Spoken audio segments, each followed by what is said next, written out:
I've been dropped into a novel. Not just any novel, but a trashy, trope-filled potboiler called My Two Childhood Sweethearts Went Crazy After I Left. In this world, I'm Ethan Thorne, the sole heir to the Thorne fortune.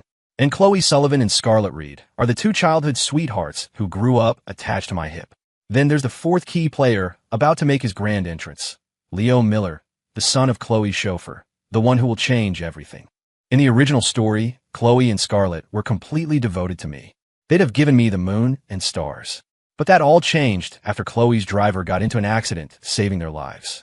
When he recommended his own son to take over the job, Ethan's world was turned upside down. The two girls suddenly shifted all their attention to the driver's son, Leo. And it was like they did it on purpose. The more I was around, the nicer they were to him. The original Ethan, heartbroken, eventually left town. Only then did the girls realize they'd taken things too far and lost their minds. The whole thing started because when Leo first arrived, they were incredibly warm to him. After all, his father was seriously injured saving them. But then they noticed something unexpected, a flicker of jealousy on Ethan's face. For years, they had been the ones chasing Ethan. In that moment, they felt a thrill, a confirmation that they were just as important to him as he was to them. So, they doubled down, lavishing attention on Leo. The original Ethan argued with them, pleaded with them. But the more he protested, the more they flaunted their kindness to Leo, convinced it was proof of how much Ethan cared. In the end, he left and they broke. As the plot summary scrolled through my mind like a phantom teleprompter, a wicked smile spread across my face. What a joke. I took a deep breath, forcing down the surge of emotion. I looked at the handsome, sharp-featured face in the mirror and nodded in satisfaction. Now that I'm here, this script gets a rewrite. My rewrite. Mr. Miller, you don't have to come in person. Your injury is still healing. Chloe's voice, tinged with a playful teasing, drifted up from downstairs.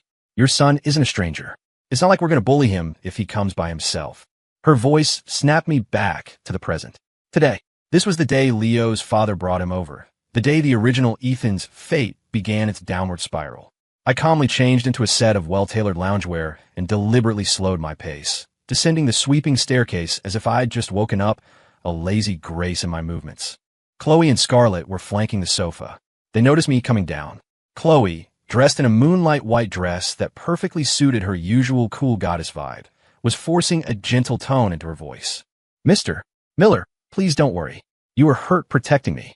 The Sullivan family will never forget that debt. She leaned forward slightly, her posture deferential. Scarlett, a firecracker in a vibrant red dress, was her complete opposite. Before Chloe could finish, she jumped in with a bright smile, her eyes fixed on the boy standing with his head bowed next to Mr. Miller. Exactly. Leo, right? From now on, just think of this as your home. If you need anything, just tell us. We'll treat you like our own little brother. Her voice was crisp, her smile dazzling, but her gaze kept darting toward the staircase where I stood. In the middle of the sofa sat a man of about 50, wearing the Thorne family driver's uniform, his arm in a thick cast. He wore a simple, honest smile. Standing beside him was the boy, Leo, probably around 20. He was dressed in a faded, ill-fitting old t-shirt, his shoulders slightly hunched. He kept his head low, nervously twisting his fingers together. The moment my eyes landed on him, he flickered his gaze upward. It was a quick, greedy glance that swept over the opulent mansion before settling on Chloe and Scarlett. Mr. Miller was clearly moved by the two heiresses' promises. He nudged his son with his good arm. Quick, Leo, thank the young ladies. You begin now. You stick close to them and repay their kindness. Only then did Leo timidly raise his head, revealing a delicate face artfully etched with fear. His voice was soft and thin. Thank you, Chloe. Scarlett. His eyes darted away, landing on me. And this is... All eyes turned to me. I could see a trace of anxiety in Chloe's expression. Scarlett simply raised an eyebrow, as if waiting for the show to begin. Expressionless, I walked straight to the dining table in the corner and began eating the breakfast our cook, Maria, had prepared, completely at ease. Wow, Maria, your skills have improved again, I said to no one in particular, acting as if they didn't exist. 20 minutes later, I finished my meal and noticed they were all still staring at me.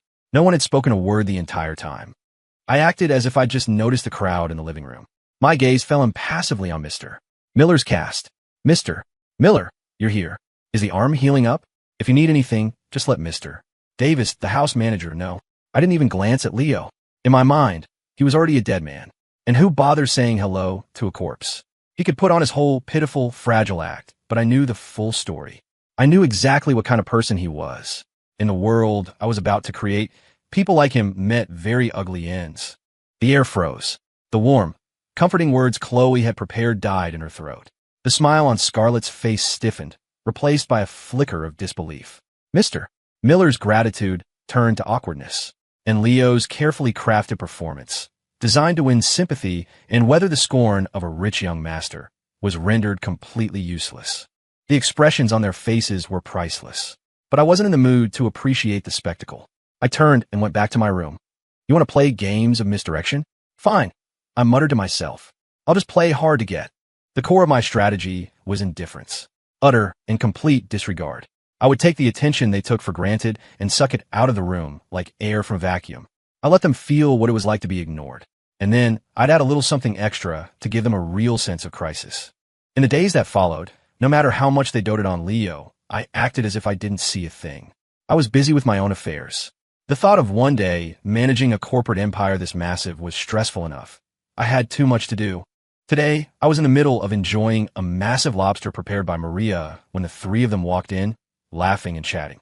The moment Scarlett saw me eating, her cheerful expression vanished, replaced by a cold glare. Ethan, Leo, said he's never been horseback riding, so we decided to take him to our stables. I heard they just got a few nice thoroughbreds. If you want to see them, I guess we could take you along. Crack. I snapped the lobster claw in half and took a huge bite. I'll pass on the thoroughbreds. Let me know when you get a unicorn. Scarlett was stunned into silence. I had never once refused an invitation from her. Chloe, watching from the side, had an idea. She deliberately raised her voice, turning to Leo, who was trying on a pair of limited edition Jordans. Hey Leo, have you seen that new movie, The Last Photograph? I heard everyone who's seen it says it's amazing. Leo put down the sneaker, a fawning smile on his face. Not yet, Chloe. I really want to, but it's no fun going alone. Why would you go alone? Scarlett, and I will go with you. How about that? Scarlett chimed in. Though she was talking to Leo, the corner of her eye was fixed on me. Seeing that I had absolutely no intention of begging to join them, she added, in a tone dripping with charity, Ethan, do you want to come? I happen to buy an extra ticket. Otherwise, it would just go to waste. I'd rather not be your third wheel. I'll just book a private screening for myself in a couple of days, I said, standing up and heading for the door. Chloe and Scarlett's faces turned ugly. They never expected me to say something like that. Ethan, what do you mean? What third wheel?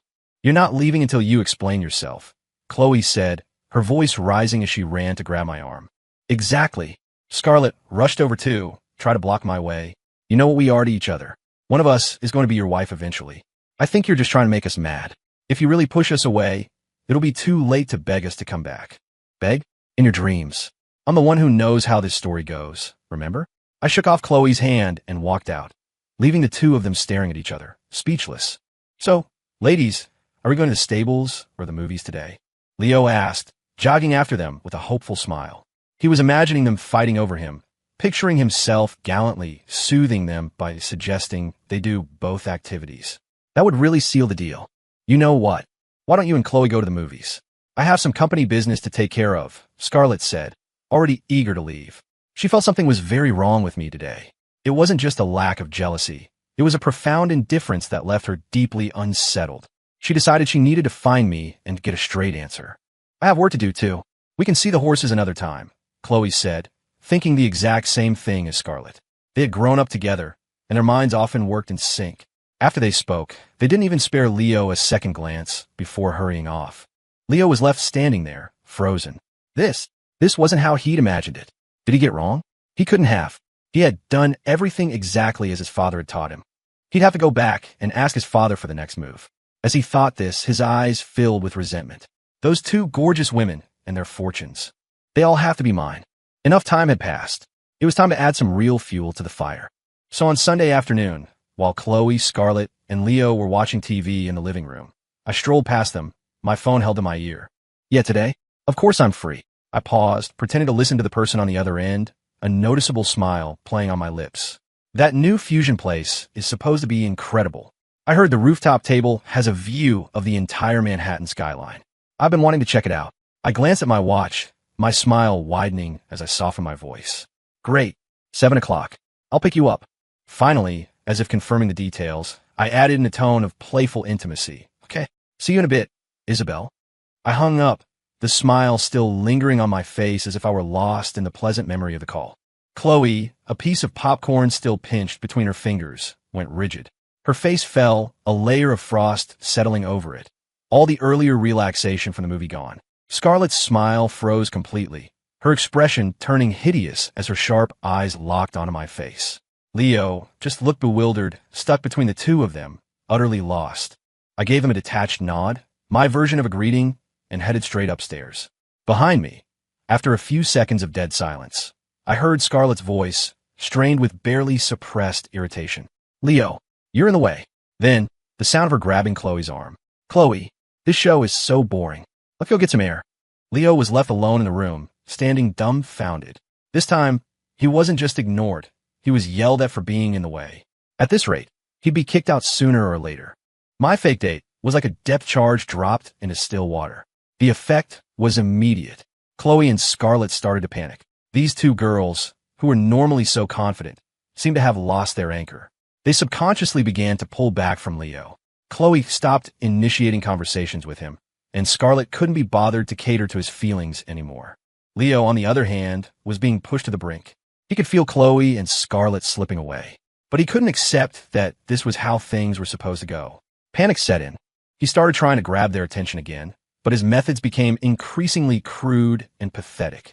One morning, Chloe was walking through the garage alone, on her way to the backyard greenhouse. Leo was there with a rag, clumsily wiping down my bright blue Ferrari. When he saw Chloe, he slipped and fell flat on his butt. Ack! He yelped, struggling to his feet while clutching his rear, his eyes instantly welling with tears. I'm so stupid. Mister. Thorne had me out here before dawn to wash his car, and I went and twisted my ankle. Chloe stopped, frowning slightly as she took in his carefully disheveled appearance, then glanced at her watch. Her tone was clipped and impatient. Why are you so clumsy? There's a first aid kit in the house. Go ask Maria for some antiseptic spray. With that, she got her car and drove off without another look. Leo stood frozen, watching her car disappear down the driveway. The pitiful expression on his face shattered, leaving only humiliation and venom. A few days later, in a small sunroom, Scarlett was flipping through a fashion magazine by herself. Leo saw his chance. He crept over with a plate of sliced fruit. Scarlett, he began, his voice choked with emotion as he carefully set down the plate. Scarlett didn't even look up, just grunted in acknowledgement. The dam of Leo's rehearsed emotions burst. He dropped to his knees with a thud. Stop. Scarlett, I just feel so awful. Am I really that unlikable? I'm trying so hard to do a good job, to fit in, but I feel like everyone just sees me as an outsider. Especially Ethan. He lifted his tear-streaked face. I know my background isn't good, that I can't compare to Ethan, but the way he treats me, like I'm just a servant. Scarlett, will I ever be accepted? Should I even be here? He sobbed hysterically, painting himself as a poor, tragic figure, bullied and ostracized by the wealthy elite. Scarlett was startled by his sudden outburst, dropping her magazine. But something about what he said fell off. Ethan treated him like a servant. Well, wasn't he one? Still, seeing him cry so miserably, she felt a pang of pity, remembering how his father had been badly injured saving her. She frowned and offered a few perfunctory words of comfort. Okay, stop crying. Ethan's been in a bad mood lately. It's not about you. But Leo's performance only intensified, his accusations growing more extreme. I know he looks down on me. He's afraid I'll steal your attention. Chloe barely talks to me now. Scarlett, you're the only one who's still nice to me. But Ethan, he began to insinuate that I was bad-mouthing him behind his back, actively trying to push him out. Scarlett's brow furrowed deeper. She shot to her feet, her voice laced with an icy warning. Leo, get up. Crying like this, what kind of man are you? And what Ethan does or doesn't do is none of your business. I'm telling you now, learn your place. You are Mr. Miller's son, and Mr. Miller is the Thorne family's driver. Do the job you're hired for and stop spending your days lost in delusions, wanting things that don't belong to you. Do you understand me? Leo's sobs stopped abruptly, as if his throat had been squeezed shut. The blood drained from his face, leaving only terror and profound humiliation. He looked at the undisguised disgust in Scarlett's eyes and realized, for the first time, that he might have completely lost this trump card. Even worse, driven by desperation and resentment, he resorted to the clumsy tactic of trying to drive a wedge between them. While helping Chloe organize her art supplies, he'd let out a theatrical sigh.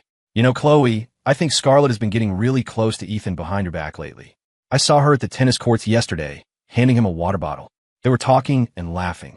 I've never seen Ethan smile so happily. Chloe didn't say a word, but her dark expression and the way she gripped her paintbrush betrayed how much it bothered her. Then, he'd catch Scarlett during her afternoon tea, lowering his voice conspiratorially. Scarlett, I don't think Chloe has given up on Ethan. I personally saw her give him movie tickets yesterday, but she told me she was going to go with me. That's enough. If there's nothing else, you can leave. Scarlett cut him off, her voice sharp with irritation. After Leo left, Scarlett rubbed her temples in frustration. It was the first time she'd ever felt a hint of resentment toward her best friend. But such a cheap trick was bound to be exposed. The very next day, the moment the two girls met, Scarlett spoke, her voice dripping with sarcasm. So how was the movie? Must have been fun, sneaking out with Ethan behind your best friend's back. Chloe froze, then understanding dawned on her face. She shot back with her own mocking tone. Since when did my best friend learn to play the victim? What about you, playing the doting girlfriend on the tennis court, handing him water, wiping his sweat? That was just a coincidence. You inviting him to the movies was a calculated move, Scarlett retorted, though her voice lacked conviction. Don't give me that. We've been friends for over 20 years. You think I don't know you?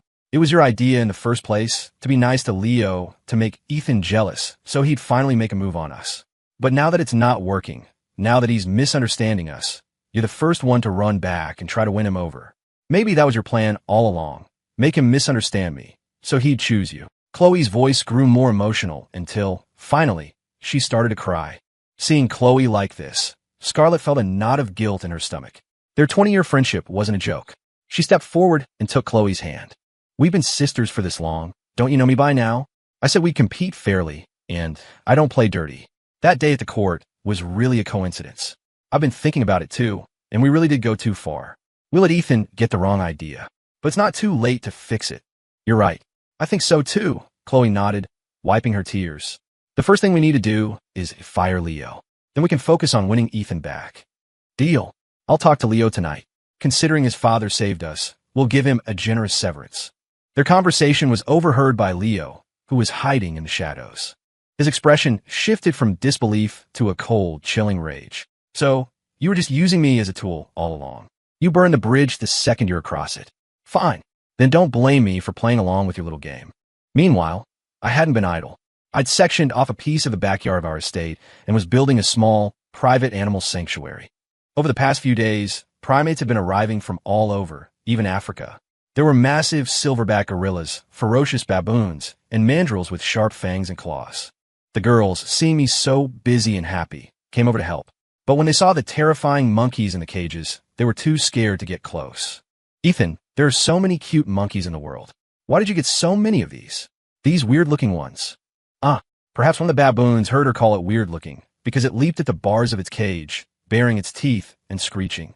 Chloe screamed and ran out of the enclosure before she could even finish her sentence. Chloe's right. If you like them, we could get some golden monkeys. They're so gentle and cute. Gross. A silverback gorilla, currently in heat, began making a very graphic display. Scarlett's face flushed red, and she fled the sanctuary as well. Watching her leave, I couldn't help but smile. They had been clinging to me for days. I knew I had them right where I wanted them. All that was left to deal with was the Millers, father and son. It wasn't that I was refusing to give them a way out. It was that I knew the script.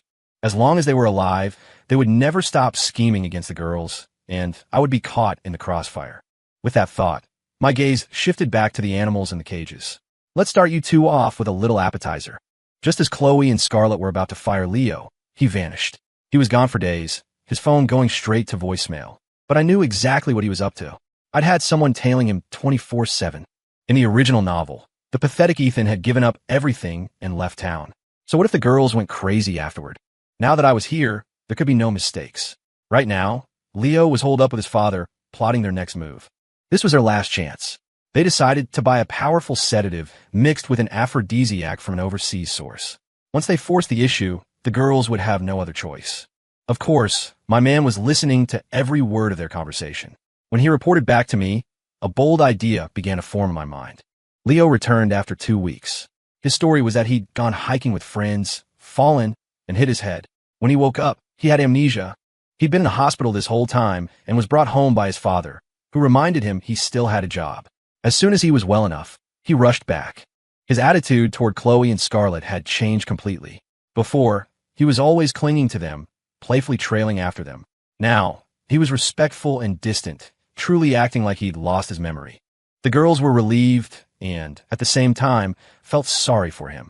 They decided not to fire him immediately and let him continue with his duties. That evening, the girls were in the living room, watching TV and chatting. Leo brought them both a cup of coffee and then excused himself. He hid in the shadows, watching them. It was after 11. Everyone else was asleep. It was the perfect opportunity. But half an hour after drinking the coffee, the girls showed no reaction at all. Didn't they say this imported stuff takes effect in 10 minutes and is incredibly potent? Leo wondered, confused but not ready to give up. He continued to watch until both girls went upstairs to bed without any sign of anything unusual. Just as he was about to head to his own room, someone threw a bag over his head and dragged him away. The truth was, the drugs weren't ineffective. I had simply had them switched out long ago. Half an hour earlier, the real dose had been administered to the primates in my backyard sanctuary. I sat in front of a bank of monitors, watching the footage. So brutal. These really are a bunch of animals. The next day, Leo was taken to the hospital. I went with Chloe and Scarlett to see him. He was out of the emergency room, but no matter what we asked, he just stared blankly at the ceiling, not saying a word. It's just awful. In all my years as a doctor, I've never seen a case like this, the attending physician said, shaking his head as he explained Leo's condition. The patient has lacerations all over his body, and his lower body. What about his lower body? I asked, my face a mask of concern. The damage was too severe. To prevent life-threatening infections down the road, we had to perform a complete removal. He's lucky to be alive. Please, you should all prepare yourselves. The doctor patted my shoulder, offered a few more words of condolence, and left. Just then, Mr. Miller came running down the hospital corridor, crying out. Seeing us, he fixed his bloodshot eyes on me. What happened to my son? I just got a call saying he was in the ER. He was fine. How could this happen? This is a tragedy for everyone, I said, patting his shoulder with a grave expression. He somehow wandered into the animal sanctuary last night. You know what? You should go in and see him. Here are my words, Mr. Miller staggered and fell to the floor. He scrambled back up and burst into the hospital room. 5 minutes later, a gut-wrenching scream echoed from within. Chloe and Scarlett looked away, their faces etched with pity. After all, he had been our driver for years and had even saved them. I didn't say anything. I just took their arms and led them out of the hospital. During the time Leo was hospitalized, my relationship with Chloe and Scarlett progressed by leaps and bounds. The original hero of the book, in my opinion, only got the girls' attention because the plot demanded it. He never really did anything for them, just passively accepted their affections without offering much in return. It wasn't until Leo showed up that he felt a sense of crisis, and even then, all he did was whine and complain before giving up and leaving. Frankly, I had no interest in any of the characters in that pathetic story. That kind of weak-willed protagonist deserved what he got. But I was different. Because I came from outside the story, I knew the truth. The girls had always loved me. The plot had just twisted them into a nonsensical scheme of trying to make me jealous by fawning over someone else. My only goal here was to have it all, love and a career. I was going to be the master of my own destiny. So when Chloe and Scarlett started showing me affection again, I responded.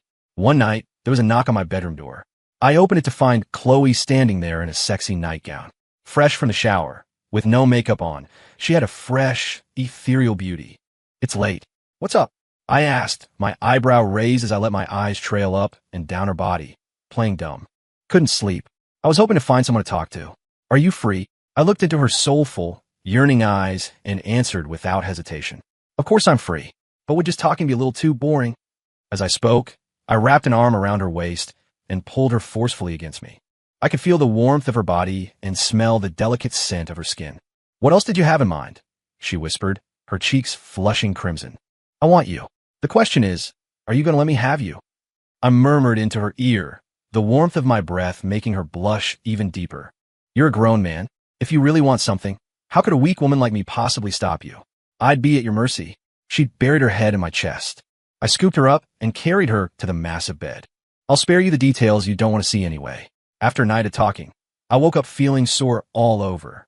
It was the first time I realized that talking could be such a strenuous physical activity. I glanced at the clock. Past 9. Time to get up and head to the office. I playfully slapped the ass of Chloe, who was still sleeping soundly beside me. Wakey, wakey, sleepyhead. Chloe just grunted and rolled over. I let her be. She needed her rest. I got dressed, and as soon as I opened my bedroom door, I saw Scarlett. She'd clearly been waiting for who knows how long. Her face was dark, her eyes wide and furious. Ethan, Chloe wasn't in her room this morning. Were you two together last night? I simply nodded toward my room, letting her see for herself. She walked to the doorway and saw Chloe asleep in my bed. I tried so hard to keep an eye on her, and she still slipped past me.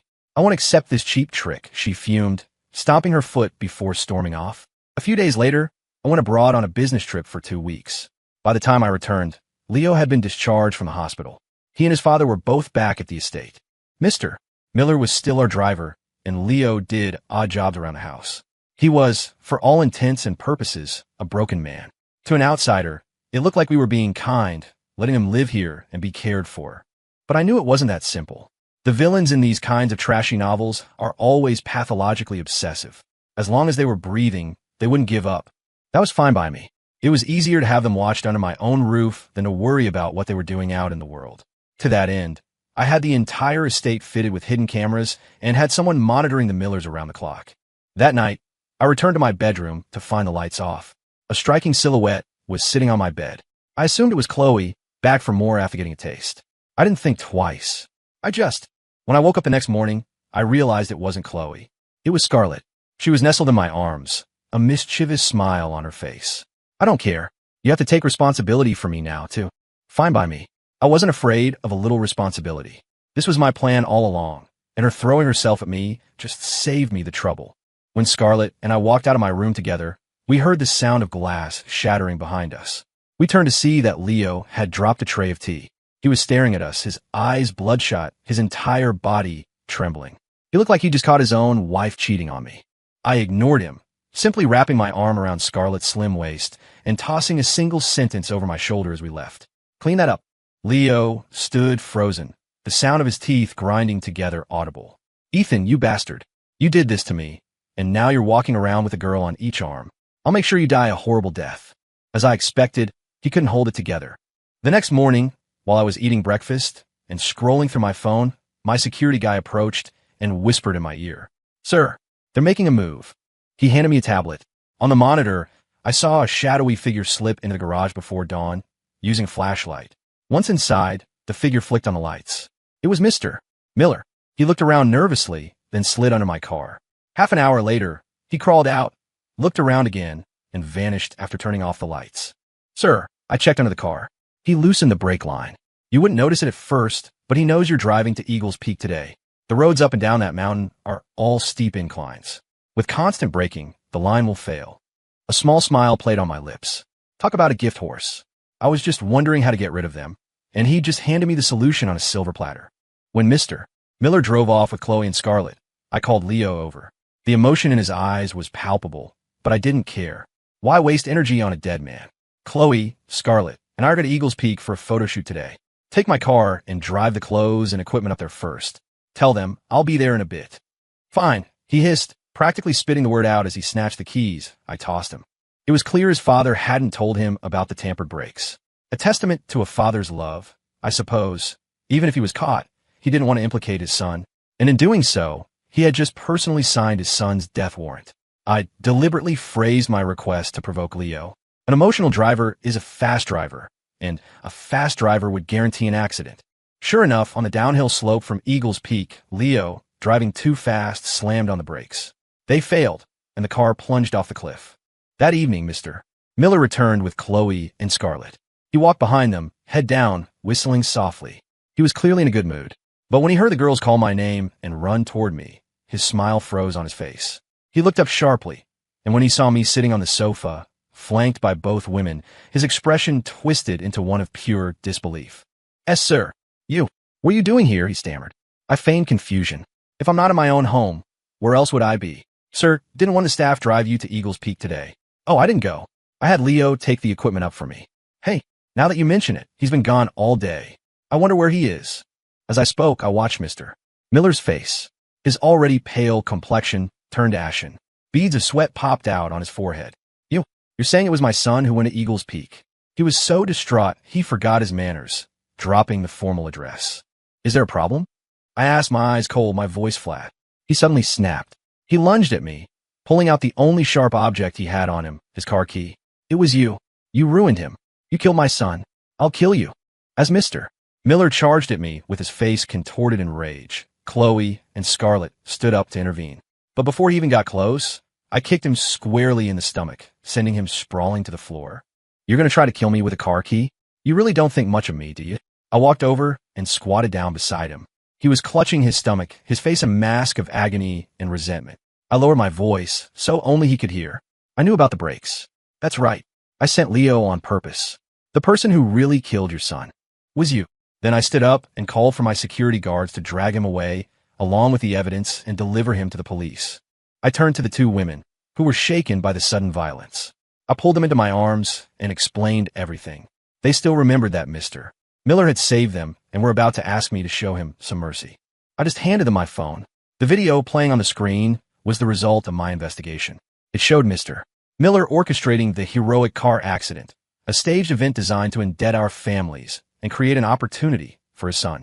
Chloe and Scarlett were no saints. Once they knew the truth, they immediately made a few calls, ensuring that Mr. Miller would be well taken care of in prison. Only then did I finally feel a sense of relief. All the threats had been eliminated, and by my side were two childhood sweethearts who were top tier in every respect. With my knowledge of the plot and the protagonist's halo now firmly on my head, my future in this world was destined to be legendary. One step at a time. Life was looking very, very promising.